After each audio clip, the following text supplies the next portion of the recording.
এই যে আমরা দেখতে পেয়েছি যে নিট ইউজি পেপার লিক হয়েছে, যে দুর্নীতিটা হয়েছে সেটা যদি আমরা শুধু দুর্নীতি বলি তাহলে সেটা মিথ্যা হবে।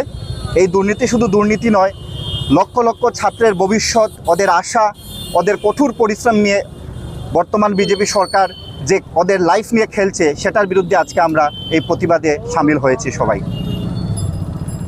আমরা দেখেছি যে 2024 ইংরেজিতে এই নিট পরীক্ষা নিয়ে বিশাল বড় একটা কেলেঙ্কারি হয়েছিল, যেখানে একটা স্কুলের প্রায় 20 থেকে 21 জন ছাত্র একই নাম্বার পেয়ে ওরা নিট পরীক্ষা উত্তীর্ণ হয়েছিল, যেটা একটা অসম্ভব বললেই চলে।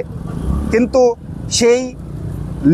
সেই যে দুর্নীতি হয়েছে সেটা থেকে আমরা আবার দেখতে পেয়েছি যে 2026 ইংরেজিতে আবার সেই দুর্নীতিটা আবার আমরা বিগত যে 3 তারিখ এক্সাম হয়েছিল নিট পরীক্ষা, যেটা ভারতের ইতিহাসে যে প্রথম এক্সাম হবার পর তারপর এক্সামটা ক্যান্সেল করে দিয়েছে। আপনারা জাস্ট চিন্তা করুন যে ছাত্রছাত্রীরা এক বছর কি বছর প্রিপারেশন নিয়ে এই পরীক্ষার জন্য প্রস্তুতি নিয়েছে।